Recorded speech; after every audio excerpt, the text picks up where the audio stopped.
John, vacílate esto. Juan, vacílate esto. John, vacílate esto. Juan, vacílate esto. John, vacílate esto. Juan, vacílate esto. John, vacílate esto. Hola, soy Eli. Pero vacílense esto. Juan, vacílate esto. Plaza Venezuela, Río Tuy. Véngase que estamos grabando un podcast y pueden ser parte de él. El número 100, Lo Ya, silencio, vacílate esto. Nuevo circo, Lo Ya, silencio, Río Tuy. En 15 minutos estamos ahí, papá. Más rápido imposible. John, vacílate esto. Compadre, llegamos al episodio 100. John, vacílate esto. Juan, vacílate esto. Juan, vacílate esto. Se va a materializar, esto es un pronóstico, se va a materializar mucho más. Un término que además confieso que por primera vez lo había escuchado, que es el figital, que es cada vez se mezcla más lo físico con lo digital. Y eso, nuevamente en Internet, sucede a través de la realidad aumentada. Ya no hablemos de un metaverso y un mundo en 3D, sino como a través de mi celular, que por cierto, dato, Nokia, hace unos días atrás, declaraba para el 2030 los celulares iban a desaparecer. Yo creo que hace unos episodios atrás nosotros hablábamos de que las generaciones que vienen van a ver si, bueno, y es que estas personas se pasaban con una pantalla todo el día. Eso es como, bueno, Nokia ya le puso fecha a eso. Nokia dijo para el 2030. Que solo faltan 7 años, ¿ah? Exactamente. Pero yo creo que en el 2023, a través de los dispositivos celulares, se va a formalizar mucho más esa mezcla entre lo físico y lo digital a través de la realidad aumentada. Ves aplicaciones como Apple o marcas como Apple apuntando y apostando muchísimo. De hecho, ahorita en la conferencia del W3 en enero se está esperando que anuncien grandes cosas a través de la realidad aumentada. Ves, obviamente, la última actualización de Android. Es absurdo el cómo integra tanto lo físico como lo digital a través de la realidad aumentada. Entonces yo creo que en el 2023 va a ser un año para sentar muchísimas bases para eso. Sí, creo que a nivel de los innovadores, no a nivel masivo. A nivel masivo va a tener que evolucionar mucho más, aunque ciertas prácticas ya se van a ver. Porque a nivel masivo, por ejemplo, se jugó Pokémon Go, por ejemplo, que es una pequeña acercamiento a esa realidad de la vida integrada con cosas digitales. Pero lo que pasa es que lo viste ahorita en el Mundial. En el Mundial se usó, o sea, a mí los datos del uso de realidad aumentada de la gente que está en los estadios, los videos me parecían absurdos. Sí, lo que siento es que eso no termina, o sea, el 2023 todavía no va a llegar a ser algo realmente masivo. El streaming definitivamente, que fue una tendencia del 2022, se mantiene como una tendencia del 2023. El live streaming. El live streaming. Y el live streaming tiene como dos cosas que nosotros estamos observando y como que estamos burda obsesivos sobre ellas, que tienen que ver con el live streaming de lo que estamos viendo en Twitch, lo que estamos viendo en YouTube, como dos grandes plataformas de live stream, un poco menos en Facebook, pero que también es una plataforma de live stream. Pero luego lo que sentimos que está sucediendo en Asia, que tiene que ver con el shopping en video live stream, que es el live shopping, ¿no? Creemos que ahí va a haber una evolución en Latinoamérica, seguro, en el 2023.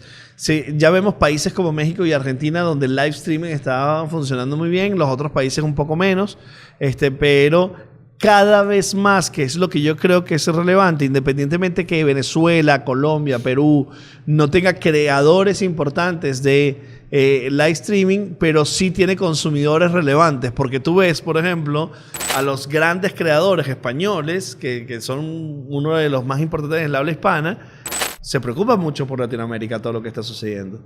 Y a mí lo que más me tiene obsesionado de esto, Juan, es cómo estos creadores, para mantener las horas de transmisión en streaming, acabo de ver un chart donde Ibai, siendo el líder, tiene 1.300 horas de transmisión en streaming. Absurdo. Es una locura, porque si estamos hablando de 365 días al año y él tiene 1.300 horas, estamos hablando de 4 horas diarias todos los días. Sí.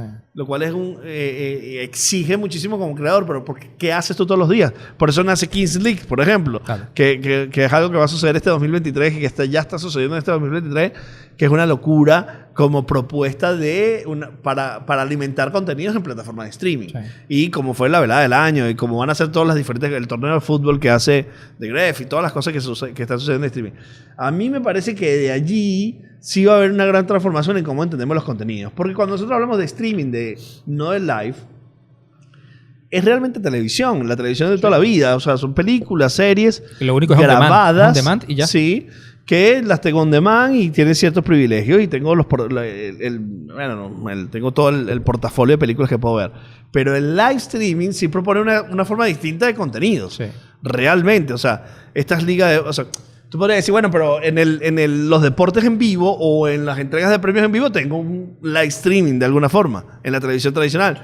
Pero como se entienden estos contenidos de live streaming son muy transformadores y están siendo muy adaptados por los nuevos consumidores de contenidos de Internet. Y hay unos datos impresionantes sobre lo que está pasando lo que pasó alrededor del Mundial, lo que está pasando alrededor de los contenidos que estas personas están haciendo, que además son contenidos muy raros de verlos en otros medios. O sea, tú no ves el gaming en otros medios. Es que yo creo que, particularmente yo creo que en el live streaming, yo creo que en las dos áreas que va a ser muy disruptiva es uno, tú acabas de decir algo que es clave. Yo creo que el formato de Ibai, que es el streamer hablando sentado en una silla con su audífono y hablando a una audiencia, bien sea reproduciendo videos, jugando o lo que sea, eso va a migrar mucho y va a estar muy disruptivo hacia los eventos físicos. O sea, lo que hizo Ibai con lo del Mundial de Balón, ahora lo que están haciendo con Kings League, de eso vamos a ver muchísimo en el 2023, porque tú necesitas muchas horas para streamear. Claro. Y para eso vas a llevarlo a eventos físicos. Necesitas crear contenido para... Entonces vamos a empezar a ver una cantidad de cosas bizarras y nuevas que solamente calan en el mundo del live stream. La inteligencia artificial está generando una abrumadora conversación social. Todo el mundo tiene una posición o una prueba y todo el mundo sale impresionado. Semanas atrás hablamos de ChatGPT como una referencia.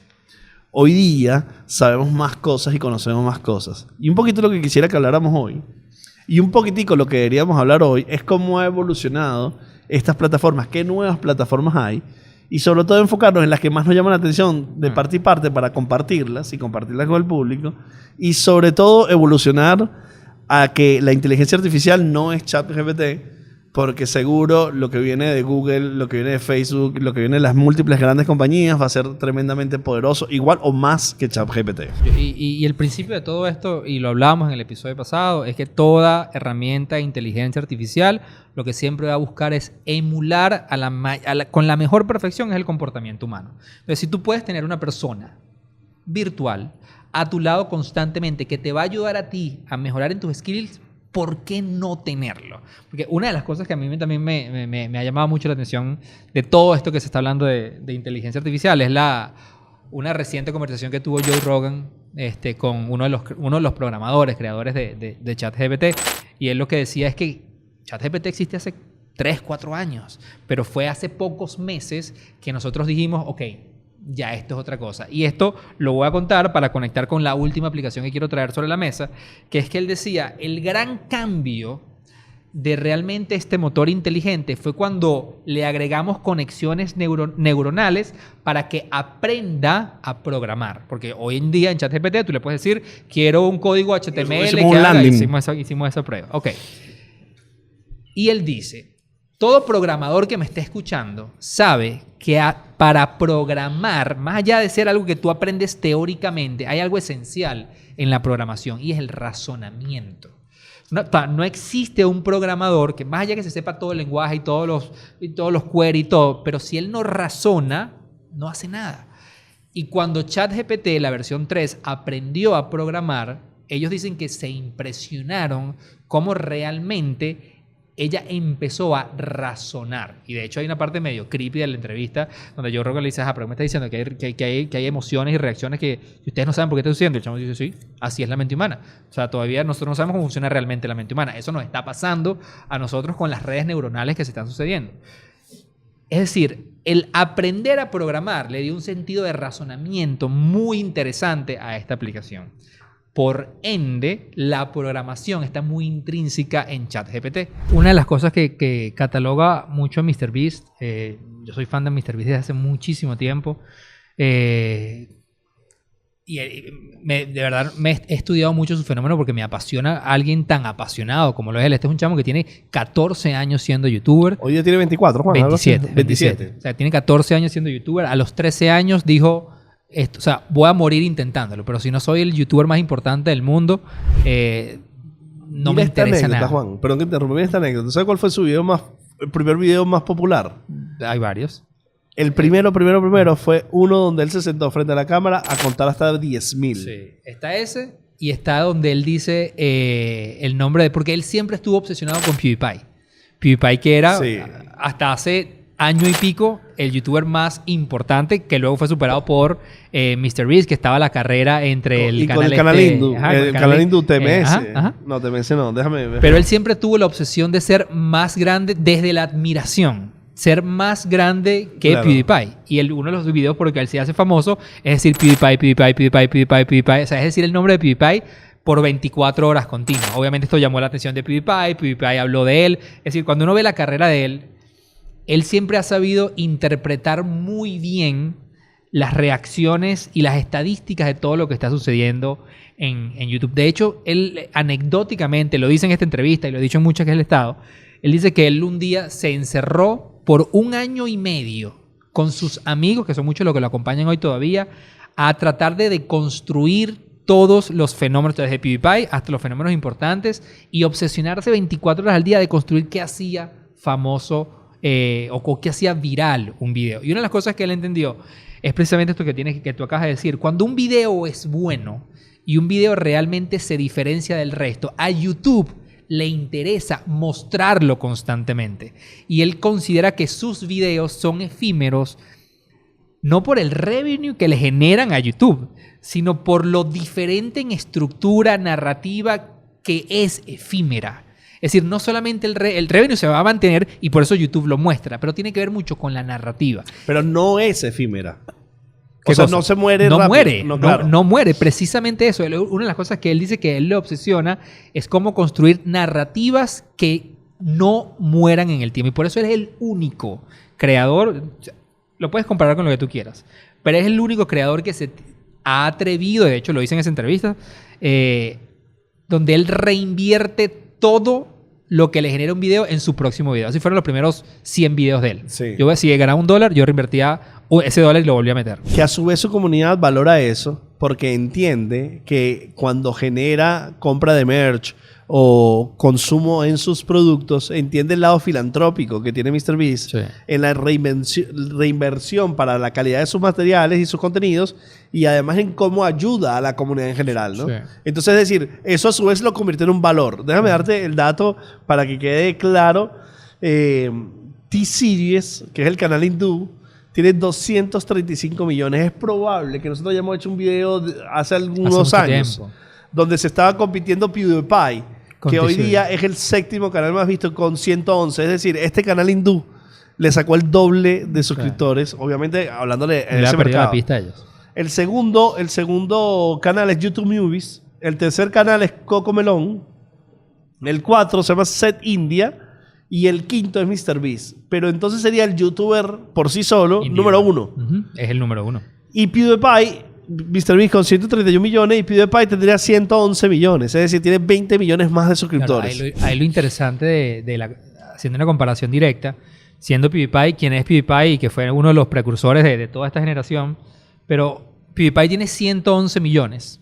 Así es. Y si tú te metes en su canal, vas a ver que en promedio sus videos tienen 4, 5, 6 millones de reproducciones, los cuales son números inmensos. Inmensos, pero a su vez bajos para la cantidad Para de la cantidad que suscripciones. tiene. Lo duro de MrBeast es que un promedio de sus videos puede estar entre 30 a 40 millones de reproducciones por video.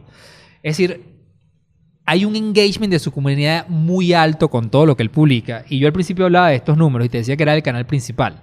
Pero para que entendamos un poquito el impacto y sigamos como profundizando en MrBeast, hay una cuenta en Twitter que se llama MrBeast Daily, que habla de todo lo que sucede en el ecosistema de MrBeast todos los días, hacen un resumen. Y te voy a hablar solamente del día de ayer. En su canal MrBeast, él luego tiene MrBeast Gaming, él tiene MrBeast Reacts, él tiene MrBeast Filantropía, tiene MrBeast 2, MrBeast 3. Solamente en el día de ayer se lograron 58 millones de reproducciones y 300,000 seguidores nuevos.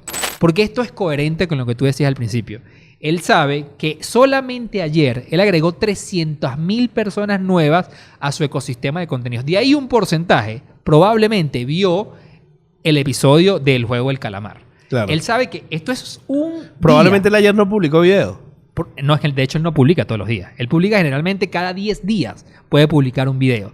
O sea, él te puede publicar 1, 2 o 3 videos en YouTube. Y luego vamos a hablar de lo que él entendió de TikTok. Pero en YouTube él puede publicar en un mes bueno 4 videos al mes. Ya él entiende que además él llega a 30, 40 millones de views por video en un periodo prolongado de tiempo.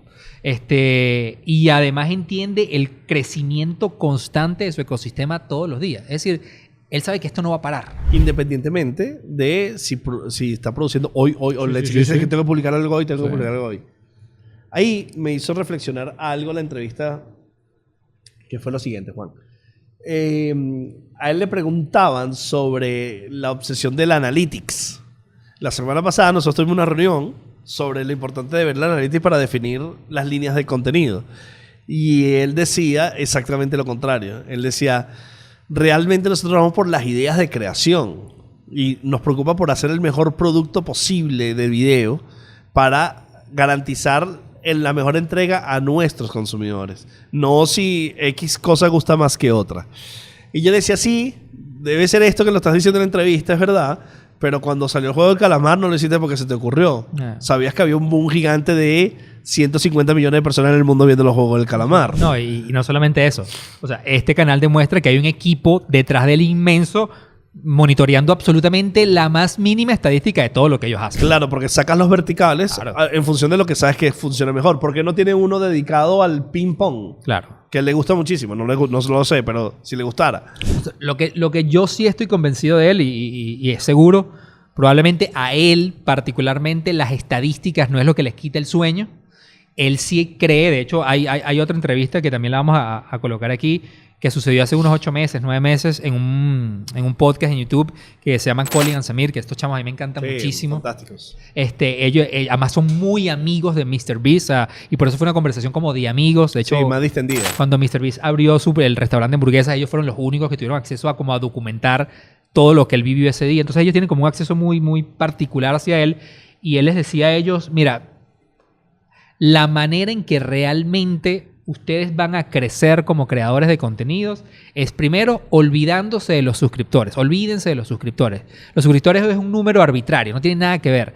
Enfóquense en la cantidad de views realmente que tienen sus videos y enfóquense en la calidad. Y ellos empiezan a debatir entre lo que es la calidad, que sí, que no. Él cree que es una buena historia contada en la plataforma correcta, es lo que realmente te va a garantizar los views. Y luego las conversiones y todas las métricas que vienen, a él no le interesan. Obviamente a su equipo sí. No quiero que me des solamente la parte religiosa. Me gustaría, y aquí hago mucha énfasis, datos interesantes asociados a los templos. Y ella empezó a darme una cantidad de datos que yo reconozco, que yo los leí y yo decía, no. Wow. Este episodio va a ser un palo. Porque hay una cantidad de cosas que yo nunca he escuchado en mi vida. En los 60, en 1960, se hicieron excavaciones en el terreno de la iglesia y se encontraron restos humanos y objetos de la época prehispánica. Esto sugiere que el lugar donde se encuentra la iglesia fue un importante sitio arqueológico de los indígenas que habitaban la zona. Eso lo tengo que decir. ¿Sí? Vamos a decir. Ok. Vale la pena comentar para las personas que no han tenido una experiencia de tener a ChatGPT enfrente, que ChatGPT funciona como si estuvieras hablando con alguien en WhatsApp o en cualquier plataforma de chat, donde a partir de una interacción hay una respuesta directa a lo que estás hablando y lo que estás hablando se construye versus lo previo que venías hablando. Es decir, a diferencia de Google, que cada búsqueda es una búsqueda nueva que no está concatenada, que no tiene una correlación, ChatGPT es una conversación fluida que refiere a lo que vienes hablando. Entonces, esa primera pregunta de los 7 templos que Juan le hizo a ChatGPT y luego la segunda pregunta de los datos tienen una correlación en la conversación. Y de hecho, yo a eso le agregaría que esto lo dijimos en el episodio que grabamos específicamente utilizando la herramienta en tiempo real. Toda esta conversación que la plataforma está teniendo contigo está alimentada por la información que existe en Internet hasta el 2021. Ella lo que hace es procesar toda esa información, sacarla de los lugares que ella decida bajo el X criterio, podríamos discutir muchísimo sobre eso, y luego armarlo en un discurso que sea humano y que sea creíble. Es decir, ella pudo haber sacado estos datos, por ejemplo, de un Wikipedia.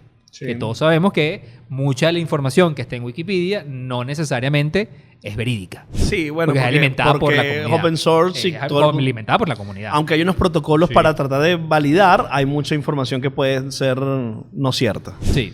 Entonces, entendiendo eso, Llegamos nosotros, armamos estructura, armamos guión, montamos cámara, sonido y todo ese esfuerzo para grabar el primer podcast en moto y nos vamos a la calle con guión en mano diciendo, no, aquí lo que tenemos, papá, es oro puro. Claro. Entonces tenemos un guión que a partir de una inquietud, que era la necesidad de hacer un recorrido, es decir, hay una idea previa que no es de la inteligencia artificial, se alimenta con datos que nos iban a servir de estructura para ir estableciendo la conversación. Claro. Entonces empezamos a grabar y en nuestro fluidez de conversación empiezan a salir datos que previamente estaban en el guión, claramente. Entonces empiezan a salir datos que nos empezaron a impresionar. Empezaron a decir, wow. O sea, yo recuerdo exactamente uno, por ejemplo, hablando de la torre que fue invadida por los británicos, que cuando lo comentábamos y lo leíamos, porque la dinámica era que tú estabas leyendo en tiempo real. Claro. Entonces, tú leías en tiempo real, decías el dato y los dos nos veíamos que, wow. O sea, ¿tú te imaginas esto? Una torre en Caracas. Una torre en Caracas invadida por... Sí. Eso no salió en el capítulo, pero lo grabamos, está grabado. Podemos poner aquí un fragmento. Anécdota interesante. Esa torre jugó un rol muy importante y protagónico en una de las batallas fundamentales de la independencia de Venezuela. Porque en esa torre, la infantería británica, debido a su altura, lo utilizó como punto estratégico para mantener el campo libre. Y además que yo recuerdo que decía, no, es la torre más alta, y además que servía como punto estratégico para la defensa militar. Y yo recuerdo estar parado enfrente de la torre. Y yo en la torre decía, bueno, de repente era alta para la época. Claro, porque son 3 pisos. Sí. Mira la torre. Que obviamente cobra sentido mucho lo que hablábamos algo desde un punto de vista estratégico militar, su altura obviamente se presta perfecto para eso.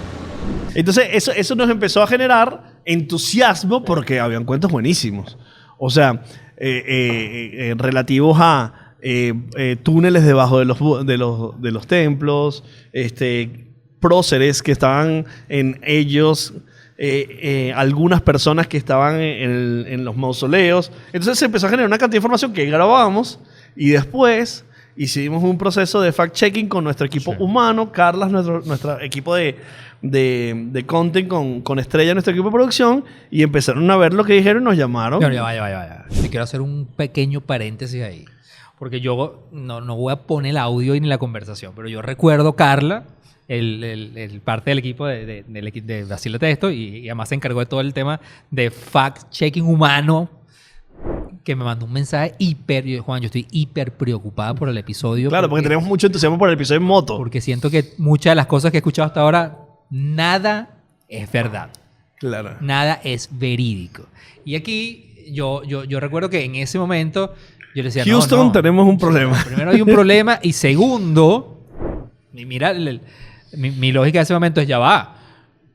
Yo todavía, obviamente tengo el canal de conversación abierto, vamos a preguntarle por qué me está diciendo ese dato. Datos que no son verdad. Vamos a buscar por qué está diciendo ese dato. Y aquí sucede una de las primeras cosas, desde mi punto de vista, interesantes a nivel personal, porque vuelvo, como le decíamos al principio, yo me atrevería a decir que en este momento nadie, absolutamente nadie en el mundo seguramente algunos ya tienen la etiqueta, pero no debe existir un experto bueno, o un gurú ya hay gente dando curso de ChatGPT. Yo creo que la humanidad, la sociedad está descubriendo realmente cómo funciona esto. Y desde mi aprendizaje personal, una de las cosas cuando yo en la misma conversación comienzo como a indagar, después de haber leído esa hiperpreocupación que me manifestó Carla, es la reflexión de el qué yo le pedí a la herramienta. Y yo le pedí a la herramienta varias cosas. Lo primero que le pedí es que me diera datos interesantes. Eso, Juan, significa un desprendimiento del ego. Porque decir, bueno, la inteligencia artificial no puede ser tan bruta. Entonces déjame trasladar eso a lo humano. Sí. Totalmente. Yo a ella le pedí dame datos interesantes de estos templos. Mira nada más todos los errores cometidos en ese pequeño en la solicitud, en el prompt. Mira aquí hay 2 o 3 errores muy marcados. El primero, los templos que ella construyó, que ella dijo, estos son los 7 templos, no necesariamente eran los templos que yo recuerdo que ese día además tú habías compartido un artículo que si no mal recuerdo, del diario estímulo. Del estímulo. Del exactamente. estímulo. El diario El Estímulo que propuso como un recorrido. Propuso un recorrido y yo decía, no, hay templos que no están, hay templos... No hay correlaciones. No, o sea, es decir, no hubo una investigación más profunda de decir, ya va, déjame por lo menos entender, porque luego, ojo, nosotros salimos a la calle y recuerdo que, y eso sí está y lo tenemos en video, que una persona nos dijo, no, mira, la ruta de los 7 templos son los 7 templos que a ti quieras visitar, que tú, quieras visitar ese día. Que yo a estas alturas de mi vida no sé si eso es verdad o no. Es que ese era el Eso punto. es importante. Eso es Tú importante. dices, bueno, mis 7 templos son estos. Hicieron 7 iglesias, pero oye bien, hay iglesias que uno no conoce, y todavía que me falta. Sí, Podría sí, haberlo sí. hecho. Yo lo investigué después. Tú haces la ruta que quieras a partir del número 7 de Cristiano Ronaldo. No, mentira. Tú haces la ruta que quieras a partir del acceso que tengas y que necesites. No sé, ahí está el primer error. Ver la discrepancia de un artículo de un diario que tiene, en teoría, debe tener una línea editorial y una cantidad de personas que para haber escrito ese artículo hicieron fact-checking y no entender por qué la incongruencia. Número 1. Y número 2, yo que le pedí fueron datos interesantes. Datos que cualquier persona que vea le parezcan impresionantes. ¿Y qué hizo ella? Claro, no necesariamente fueron verídicos. Exactamente. Y ahí está la diferencia. La diferencia, de hecho, es luego cuando tú vas... Porque a mí, por ejemplo, una de las cosas que yo hago mucho con ChatGPT es debatir y es rebotar ideas. Y cuestionar lo que yo pienso, cuestionar lo que escribe, como para entender en la discusión qué sale, qué es rescatable y qué no. Y ahí, una vez que tú le dices por qué este dato o de dónde validas este dato o por qué me lo das si eso no es verdad. Si yo parto desde el retarla y la respuesta es porque son datos interesantes que interesan a las personas, valga la redundancia, que generan intereses en las personas, pero no verídicos. Si tú inmediatamente en esa conversación pones, fíltrame por datos verídicos, cambia por completo. Ok, Juan. La salsa está donde tiene que estar en su momento lógico. Ha aguantado esos embates que de la salsa monga, que la salsa de cama, que el reggaetón, pero la salsa está actual y la prueba está aquí presente. Pues. Claro. Dimensión Latina 51 ruedas. 51. Vacílate esto. Y tanto es así que justo ayer, se lo comentaba ahorita uno de los técnicos de ustedes, que tiene 25 años, no, el técnico tiene 25 años trabajando con ustedes. Le decía, ayer estaba viendo en YouTube un video que lanzaron hace apenas 10 días, con algo que se llama, creo que Cover Latino. Que se grabó, Latin Cover, que se grabó en Panamá. Y ese video tiene apenas 10 días de que lo soltaron en YouTube. Y ya tenía cosas que me llamaron la atención, la cantidad de vistas, tenía casi ya 200.000 vistas, pero los comentarios de la gente. Los comentarios de la gente eran valiosísimos. Entonces, es lo que tú comentas. Hay una cosa muy importante que yo creo que dijiste una verdad tan grande como el universo, que es, son 51 años, pero el repertorio sigue estando actual. Totalmente. Llegamos a Panamá, a mí una de las cosas que más me llamó la atención en Panamá, hicimos una mediatura impresionante, programas de radio, programas de televisión, en vivo, en directo, y es los temas que pide la gente. Está presente Dimensión Latina, que tenemos tiempo que no estamos rodando por ahí, antes de la pandemia, 2 años y pico, pero, oye, está actual, el repertorio está actual, lo que tú dijiste, a veces que lo pueden corroborar aquí los muchachos. ¿Muchachos en dónde? Aquí no hay muchachos, creo que es un poco viejo, pero ¿cómo es? Yo me siento muchacho a la quina también.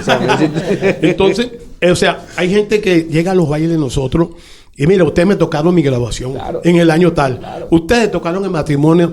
Yo y mi esposa, así asado, nos empatamos por mi adorada. Nosotros hicimos. Entonces, es una cosa que te llama, a mí eso me llama poderosamente la atención. Claro. O sea, que vacílate esto, pues. Mira, llega el viaje a Nueva York. Porque uno cuando, a ver, estaba el son, estaba la guaracha, estaba la música cubana que nos generó esas primeras raíces del género. Pero luego llega a Nueva York y Nueva York es como que donde se crea aunque la palabra está acuñada por un venezolano, porque tú quieras, pero donde se crea esa fusión de géneros que genera la salsa en Nueva York. ¿Para ustedes significaba algo especial estar en Nueva York, ir a Nueva York? Concha. Por supuesto que sí, pero hicimos tanta bulla aquí en Venezuela que allá estaban pendientes de lo que estaba pasando aquí. Claro. Entonces vino un señor llamado Carlos Ojuela, pero mandó a Henry primero. Colombiano, mandó al hermano. Mandó a Henry primero y el hermano. Y nos contrató y nos llevó. O sea, él vino para acá. Él vino, nos contrató y nos llevó a una gira. Estuvimos en Los Ángeles, estuvimos en Nueva York. Estuvimos con la orquesta que siempre admiré, que era la Dimensión, la Sonora Matancera. Claro. Que por la Sonora Matancera es que está la Dimensión, con el sonido que tiene. Porque yo lo que hice fue cambiar las trompetas por trombones. Claro. Y entonces le dije a Joséito, toca el timbal, el timbalito. Bueno, vacílate esto. ¿Cómo entró el timbalito? Fue lo siguiente, que ha sido visitante de la distinción, parte de la Sonora Matancera. Siempre iban allá a vernos. Y en una de esas fue Papaito era el que tocaba el timbalito. Y me vio tocando el timbal y el bongo. Entonces terminó el set, entonces le digo, ven acá, te voy a decir una cosa. Mándase un timbalito, lo pone al lado del timbal y no tiene que estar sentando que está el timbalito. Y así fue que quedó el timbalito. Y eso mejoró tu técnica. Más bien creé Eso es lo que te iba a decir. una forma de tocar Se creó un estándar. El timbalito es muy distinto al timbal. muy distinto. Y Joséito es uno de los que mejor lo toca aquí en el país. Bueno, exacto. Pero con la Aparte forma, del sonido el que le estilo. saca, ¿no? Porque Claro. sabe que aquí tiene su El parte estilo. característica del sonido, tiene un Va sonido que es diferente al Claro, entonces, al timbal. Los primeros temas que grabamos con Dimensión Latina era Joséito con el bongo, y después hacía el timbal y la campana, y Helio con su conga, pues de ellos ahí. Pero la primera grabación era bongo, no era timbalito todavía. Aquello sonaba que Sí. En ese momento ustedes cuando tocaban rumbeaban, sentían que estaban No, rumbeando. pero nosotros bailábamos la tarima. el sentir se quedó corto. Yo no sé qué es lo que sentíamos. Sí. Es que yo creo que tú ves todo, o sea, hay muchos documentos Entonces, que uno ve. Sí. Yo pienso que nosotros en otra escala va a suceder con esta reunión que se lo decía hoy a Monge, que puede suceder que la salsa vuelva a recuperar el espacio que ha perdido, emulando aquella época que hizo la Fania. Yo creo que esto que está sucediendo puede incentivar a ese movimiento otra vez. 1, 2, 3, Ya que tu amor lo he perdido, mujer, siento en el alma honda tristeza. Cuánto han llorado sin cesar mis ojos, pensando en que tú vuelvas y aún no regresas. Resignado yo estoy y es mi destino que ya no pueda ni siquiera hablarte. Lo comprendo muy bien, pero te juro que a mí tú has de volver y a ti te espero. El podcast eterno. Estamos en el mismo sitio, en un espacio un poco más allá de donde ocurrió. Pero más allá de que haya pasado un año, yo creo que es una hazaña memorable para la historia digital de lo que es Venezuela. Y creo que no hay espacio más oportuno para tener una conversación y además tomarnos el tiempo de compartir esas anécdotas que se produjeron ahí, porque más allá de intentar o romper un récord Guinness, creo que lo más importante es que hubo una muestra, un retrato de una Venezuela en una contemporaneidad súper interesante y que va a quedar para la historia. Vamos a hablar de esto, ¿vale? No, vale, pero ya empezaste con la barra arriba. Ahora como uno introduce, nosotros siempre, además para que sepas, Lee, en los más de los 500 y pico episodios que hemos grabado de Vacílate Esto, tanto en los largos como en los cortos, es primera vez que alguien que no sea John o yo abre diciendo Vacílate Esto. Oye, es verdad, muchas gracias, muchas gracias. Lo cual lo merita además, porque sabes que se hace difícil. En la reflexión de lo que hicimos, obviamente nosotros de nuevo estamos dando la cara, pero hay un montón de gente que estuvo involucrada en ese proyecto. Es muy difícil que tú mismo digas lo que tú acabas de decir sobre un trabajo que tú hiciste. Es decir, que nosotros como individuos reflexionemos y dijimos, no, lo que nosotros hicimos fue hacer un hito de lo digital, del suceso que estaba en el 2022. Sería demasiado pretencioso desde la autocrítica, ¿no? Desde la autoevaluación. Por eso una vista exterior es como agradable y sorprendente, porque tú dices, wow, eso puede ser verdad. Entonces tú dices, wow. Entonces le da una capa superior a lo que uno vivió hace un año, ¿no? De hecho, anecdóticamente, disculpe que te interrumpa, cuando estábamos conversando en la idea de cómo, o sea, qué hacer para de alguna manera celebrar este año de eso que vivimos con el podcast Eterno, una de las cosas que reflexionamos con el equipo, y de hecho una vez tuve una conversación contigo, porque hace un año tú y yo cero, nos conocimos el día que te sentaste. Sí, ese día que me senté ahí. Fuiste invitado al podcast y ese día nos conocimos. Pero luego, bueno, hemos hecho proyectos juntos, hemos desarrollado cierto nivel de conexión. Y en una conversación que tuve una vez contigo, tú hablabas del podcast Eterno de una manera que yo decía, nosotros no lo vemos así. O sea, nosotros somos conscientes de lo que hicimos, pero probablemente en una dimensión. Y tú ese día me lo narrabas de una manera que yo decía, y ayer conversando, dije, bueno, yo creo que Ali es la persona correcta como para que nos ayude a ver otras aristas que no estamos viendo. Increíble, de verdad. Muchísimas gracias, de verdad, por permitirme esto. Además, yo no soy como un entrevistador convencional ni soy periodista, que es lo más bueno de todo esto. Entonces me van a perdonar la dislexia. Pero lo que sí es cierto es que hay una cosa que es cuando uno tiene como una mirada del outsider sobre ciertos procesos que ocurren, es distinto. Y además hay algo que esto le dice un panita a esta situación, que es la maldición del creativo.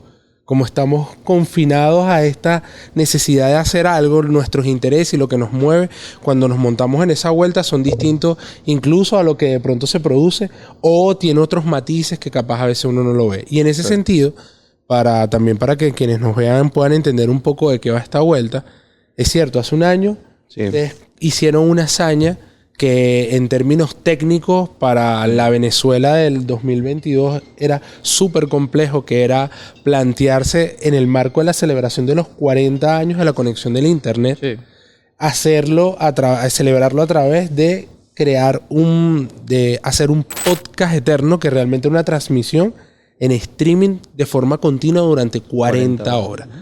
Esto que comentas tiene como que un valor. Una cosa es grabar 40 horas. Y otra cosa es hacer radio 40 horas. Porque la estabilidad del satélite está. Bueno, satélite no, las ondas hercianas están garantizadas. Y otra cosa es hacer streaming sobre una transmisión de 40 horas. Entonces, cuando te pones ahí, hay una mezcla de grabación que ya implica un recurso técnico, porque uno piensa en una grabación de una pauta de un día y tú dices, bueno, vamos a grabar 2 horas, y más o menos suele ser 4 o 5 horas para grabar.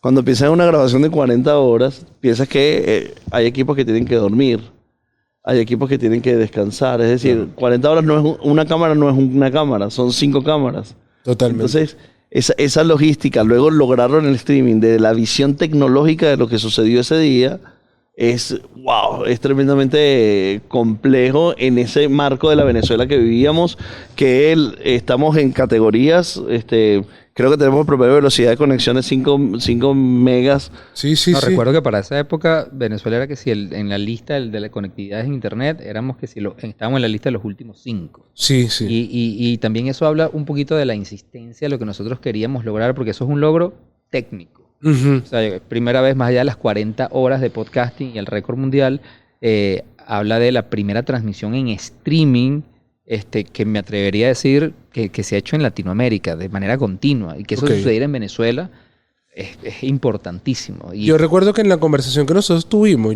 yo insistía en algo que yo decía, la frase era, yo no sé si ustedes se están dando cuenta que ustedes están empeñados desde aquí en hacer algo que enorgullezca al país, incluso cuando las condiciones son adversas. Eso suena como a Simón Bolívar, ¿no? Pero está como en esa vuelta. Pero es que fue mucho del espíritu siempre del podcast Eterno, más allá del récord. Obviamente, en todas las conversaciones que tuvimos antes de comenzar a grabar aquel día, a transmitir, era cómo nosotros podíamos aportar a la construcción de la marca país. Fíjese esto.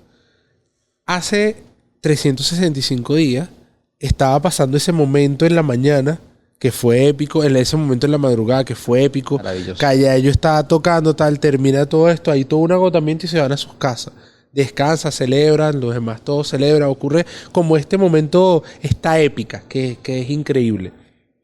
Pero un año después... Me costó dormir también esa noche.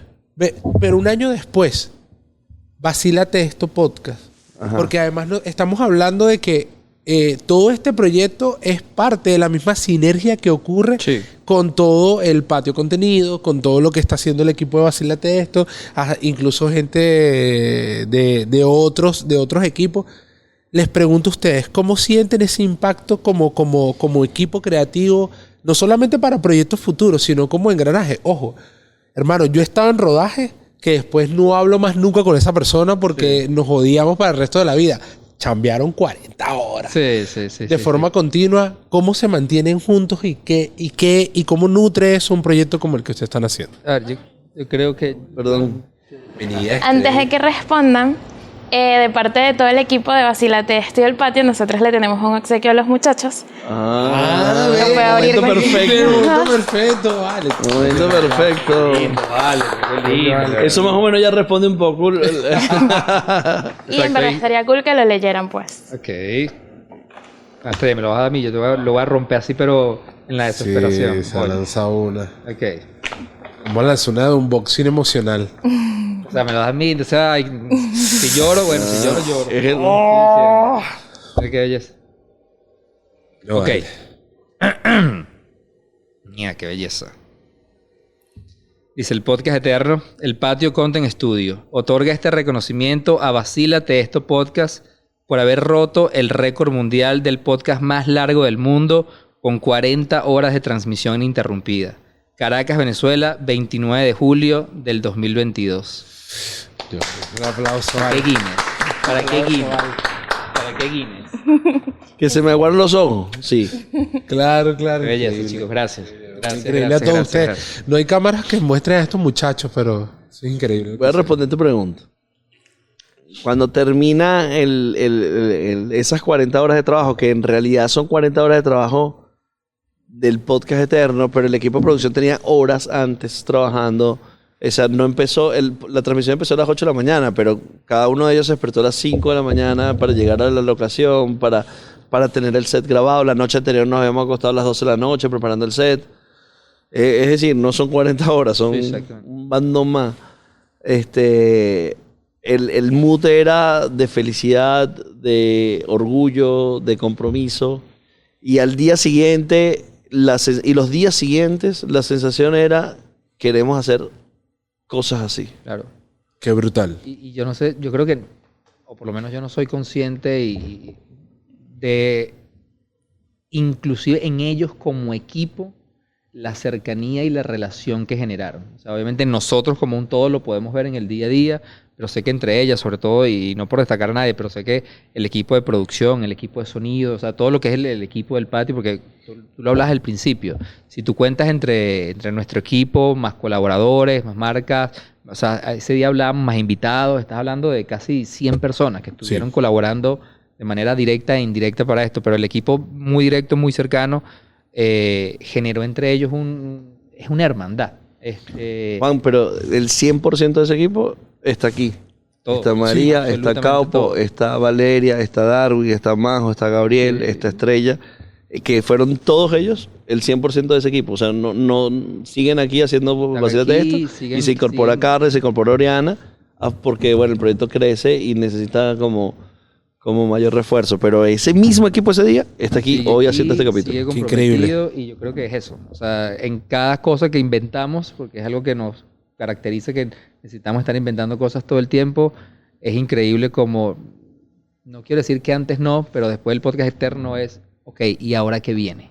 ¿Y ahora qué viene? ¿Y ahora qué viene? Porque de alguna manera como equipo te dices, ok, yo puedo con todo. ¿Qué sientes de la comida venezolana? ¿Qué te gusta de la comida venezolana? Bueno, ese de verdad, me gusta igual. Yo en mi vida... La respuesta real, que nos las dijo afuera, es una lata de sardina. No, mentira. La sardina está buena, sí. Bueno, sí, me gusta. Como gente cubana, carúpano, sí. De verdad, esa es mi fuerza, quizá.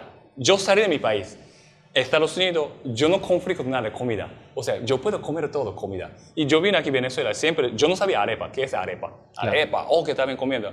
Primera vez como un mes comiendo, ya aburrí, ya. Pero ahora mismo me acostumbré. Puedo comer reina pepiana, perico, todas las cosas puedo comer. Todo comida. Yo quiero intentar y yo puedo comer. Entonces, ¿cuáles me gusta? Me gusta difícil. De verdad, no sé qué es mejor. Porque a mí me gusta comida japonés venezolano, comida china venezolana también, coreana, japonesa, o sea, venezolano. Y todo mezcla, y hay muchos inmigrantes italianos. Por eso, aquí a mí me gusta porque puedes probar Una mezcla. Mezcla, todo comida. Cachito, yo estoy aprendiendo cachito, engolfado y también los teques en pequeño. Ese todo cosas, ¿por qué empezaron también? Yo quiero saber, pero me gusta todo. ¿No? Por ejemplo, ayer fuiste al Ávila. Ajá. Estás cansadísimo. Sí. Y tú dices, hoy me merezco una comida buena. Ajá. ¿A dónde irías a comer? ¿Al coreano? ¿O al chino? O a la arepera de la Mercedes. O a la arepera. Ah, espérame, es esto. O calle, hamburguesa. Hamburguesa. Sí, o Pepito algo. O perro también. Primero perro, dame perro. Yo estoy esperando perro y yo voy a echar salsa en todo. Pero salsa, digo, Vanessa, salsa está buena. Salsa, el maíz, en todo algo me gusta. Y comiendo y quizás callejera. Ok, la otra vuelta de esa pregunta. ¿Qué extrañas de la comida de Japón? Es igual que mi mamá me pregunta. Cuando yo regreso allá, siempre mi mamá pregunta. Claro, porque tienes ¿qué ¿cuánto tiempo tienes sin ir a Japón? Ahora mismo desde el 2019. La última vez yo me fui por allá. Pero de verdad, mi mamá me pregunta igual, pero a veces solamente yo digo arroz y una vegetal de como fermentación. O sea, eso nada más. Mi mamá me pregunta, ¿qué quiero comer en Japón? Porque está mucho tiempo afuera. No sé, de verdad, no hay mucho preferido. O sea, Claro, pero mira que mencionas el arroz y cualquier persona que nos pueda estar escuchando estará pensando, bueno, pero arroz puede comer acá, Yo pero creo no que- es lo mismo. En lo absoluto. No tiene nada que ver. O sea, yo creo que el arroz en el japonés... No por el grano ni siquiera. No, por la manera que lo cocinan, todo. Pero el arroz para el japonés puede ser tan importante como la arepa para el venezolano. O sea, el arroz está en el Diría que diarismo. tan o sea, importante como el maíz, diría. Sí, ¿no? Más O sea, que la arepa. es súper fundamental en la dieta del japonés comer arroz todo el tiempo. me imagino, sí, hay mucho tiempo, ¿verdad? O sea, 2000 años, 3000 años, Claro. cultivando en toda la Claro. cosa. Y quizá ese como sabor y también genéticamente dentro de eso. Eso es comida. Que la cantidad de hashtags Venezuela son muy diferentes a los tuyos que los míos. Sí. Entonces, ¿cómo un algoritmo decide cuál es la noticia importante que una persona se debería enterar o no? Claro, eso es grave. Porque es peligroso. Inclusive puede atentar contra la libertad de información, Y contra el la acceso. libertad de prensa, contra la libertad de acceso a la información. Porque esas son compañías privadas, Facebook, Instagram, Google, que pueden tener intereses, y ya lo vimos con el caso de Cambridge Analytica, que pueden tener intereses... Cambridge Analytica, tú que ya te pueden- pensaba en eso. que pueden tener intereses muy importantes y sesgados para no informar, sino manipular una opinión. Entonces, por eso siempre es importante la calle y testear la calle. Porque, de nuevo, las redes sociales son las redes sociales. Sí. Y las redes sociales no van a construir, no pueden construir un criterio de verdad. Las redes sociales pueden construir un espacio de expresión, de opinión de algunas personas en unos contextos, pero no un espacio de verdad absoluto. No, y que yo creo que es importantísimo. Justo ayer veía una persona que me gusta mucho. Esto es un ámbito mucho más banal, pero aplica igual.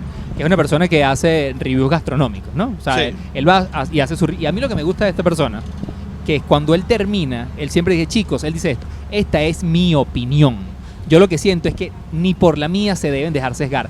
Vayan y prueben y formen su propio criterio. Claramente. Y eso debería aplicar Y- para todo. Y para mí eso debería aplicar para absolutamente Juan, todo. y hay un disclaimer que quiero hacer. Bajo ningún concepto significa que las personas que están aquí están desinformadas de algo, sino En lo que sus absoluto. intereses son diferentes. Claro. Toneladas de información manejarán que vieron en TikTok o vieron en Facebook o vieron en Twitter que nosotros no sabemos. ¿Sabes qué? Obviamente no es nuevo la idea de ir atrás en la estética. O sea, tú hoy día ves una película, por ejemplo, sobre la Segunda Guerra Mundial y la reconstrucción va hacia atrás. Obviamente puede hacerse desde la producción o la postproducción. Es un recurso narrativo para darte ambiente. Uno pensaría que si tú pones en una sala, en una mesa, talentos no de la salsa, como Abeto, como Neutro, y los pones ahí a cantar, ya eso capta la atención. Sí. Y tú dices, bueno, ¿yo qué más necesito? Yo simplemente comprender cámara, registrar esto bien, y, bueno, y Orestes, que no lo mencioné, perdón, y prendo esto y con registrar esto bien ya soluciona el problema, porque la concentración está en la interpretación. Pero luego, cuando uno los ve desde la vestimenta y el escenario y la escenografía y la iluminación, agarra una capa narrativa distinta. Y eso me parece como relevante en tiempos sociales. Cuando digo sociales, digo de las redes sociales, es que cualquiera agarra el teléfono y dice, bueno, yo grabo esto acá, tal. Entonces, inclusive llegó a ser demandado con esa palabra de natural o neutral o nativo de las redes. Entonces, o sea, desde el punto de vista que Juan llama, cómo le llamó la atención, a mí me llamaba la atención personajes no del género que se acercaron al género de una manera tan honesta, pero luego que la ambición audiovisual tenga por su lado todo un proceso complejo creativo, ¿no? Sí, hay algo que me gusta mucho de el tema de las transiciones, el tema de estas disolvencias. Esa es la televisión, ¿no? Sí. O sea, eso es lo que te da la sensación de que estás en vivo también, de que estás ahí. Y un corte directo te comunica otra cosa. Entonces, sí quisimos respetar muchísimo el tema de las transiciones y era un programa a 3 cámaras y nosotros lo grabamos con 2 nada más. Claro. Entonces, sí había que cortar en ciertas formas porque tenemos que hacer cámara aquí, cámara B aquí, pero después la cámara tenía que ser la cámara C para ir a la otra transición. Entonces, era como una danza. ¿Y eso fue por una limitación de disponibilidad de cámara o por...? Eso era por presupuesto. Por presupuesto, ¿no? Sí, porque nosotros antes de llegar a eso siempre estaba la opción de, mira, yo tengo una cámara y eso después... Pero el tema de las ópticas era muy importante y el zoom digital y todo esto. Entonces yo le dije a Pablo, mira, si podemos conseguir 2 cámaras de televisión, estamos bien. O sea, con eso, con una sola no, porque necesitamos hacer transiciones, necesitamos hacer disolvencias. Llegué y habían 2 cámaras, ¿sabes? Entonces dije como que ok, vamos a hacerlo con 2 cámaras, finísimo y fluye. Creo que hay algo de ese punto de vista que a mí, yo sí quise a mí me gusta mucho como realizador llevar las cosas con calma.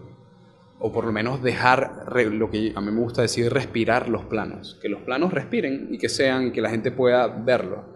Y hoy en día todo es mucho más... Es corte. Entonces es como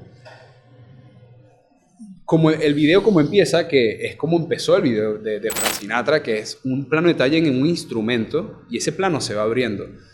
Tú en esa apertura ya estás narrando, estás contando algo, estás haciendo una intriga desde un principio en donde estás presentando una situación, estás abriendo un plano hasta que ves a 2 personajes en un mood, en una forma, en una vestimenta. Ya eso yo siento que invita a las personas a decirle, cálmate, bájale 2, quédate aquí viendo esto. Esto es algo que tienes que sentarte a ver, porque también la actitud de ellos es una actitud muy relajada, muy tranquila, fuera de lo que ellos están acostumbrados a hacer, que era también algo choqueante, ¿no? O sea, ver a Beto, a Neutro, que Neutro siento que fue como el punto que más le llamó la atención a las personas, era lo que la gente fue más el punto sorpresa. Fue el punto sorpresa. Porque sacó vozarrón, sacó pareció un sonero, más bien. Un sonero, el propio sonero. Tal cual. Bonus track. Yo tengo 2, yo tenía uno. Bueno, un bonus track raro. No es como tendencia, pero importante del 2024. Copa América con la Vinotinto en el hype más importante de su historia, por lo cual puede ser un momento muy fantástico para el marketing. Va a ser. Al mismo tiempo que la Eurocopa. Y la Eurocopa se va a jugar en Alemania y la Copa América en Estados Unidos. Es decir, van a haber horarios de mucho deporte en vivo, por lo cual van a haber muchas activaciones. Va a haber mucho trade. ¿Y vacílate esto ahí? Pues posible. Eso sucede en el 2024. Tenemos esos 2 grandes eventos donde probablemente ahí va a haber una concentración muy importante de atención, porque el contenido del año que viene va a ser de alta demanda. Por el lanzamiento de nuevas plataformas, por plataformas en streaming que se están lanzando en el país, y las plataformas en vivo y las plataformas de deporte, más los reality shows, son probablemente los que van a arropar el contenido. Y estos 2 grandes eventos son eventos muy importantes donde seguro vamos a tener una activación de marketing muy importante. ¿De acuerdo? Cierro entonces con el 1 bonus track, que es entendiendo las cosas que están pasando y van a pasar en el 2024, cómo se está consolidando en Venezuela todo el tema de los eSports. En el 2024, el equipo de Vacílate Esto Sports se viene con todo. Y eso es algo que va a pasar en el 2024. Y estaremos en el VGS el año que viene. Y además, te digo algo. Hoy lo anuncio porque ya tenemos el permiso oficial de hacerlo. La arena oficial, las arenas oficiales de los tryouts, torneos del equipo de Vacílate Esto Sports son las salas de Cines Unidos. Wow, yo me acabo de enterar de eso. Agárrate eso. Eso ya está negociado. Déjame decir. Dale. ¿Ustedes se acuerdan de Bauquende, no? Bauquende. Bueno, Vacílate. No, es que Vacílate. Está. Vacilate. Es una mamadita. Vacilate. Vacilate. ¿Cómo es que? Vacilate. La rumba te pierde. Vacilate. Te prenden el poder. Vacilate. No te lo pierdes. Vacilate. Con Oscar de León. Vacilate. Rodrigo Mendoza. Vladimir. Vacilate. Elio Pacheco y Joseína. Vacilate. Ten ten ten ten ten ten ten ten ten ten ten ten ten ten ten ten ten ten. Vámonos. Y adiós, pues. Le voy a decir una cosa. Nosotros tenemos el compromiso de aportar nuestro granito de arena en la construcción de identidad que significa la dimensión latina para cualquier persona que haya nacido en Venezuela y en lo personal para cualquier persona que haya nacido en un barrio de Caracas. Y nosotros creemos que la dimensión latina es identidad de nuestra sangre y de herencia. Y antes de cerrar, quiero agradecerles por el espacio, por realmente abrirse a una conversación, porque lo decíamos al principio, fue una conversación. Nosotros hace no sé, el año pasado hicimos un podcast que duró 40 horas. Estuvimos 40 horas hablando en vivo y rompimos el récord mundial de tener el podcast más largo del mundo. Y yo creo que si nos hubiéramos sentado con esto, llegamos a 76 horas. Así que agradezco muchísimo que se hayan prestado para esto. Además, le doy gracias por todo lo que han aportado a las historias y a la identidad de nosotros como venezolanos. Y si lo quieren vivir en vivo, ya saben. Vacilate. Vacilate. Vacilate. Vacilate.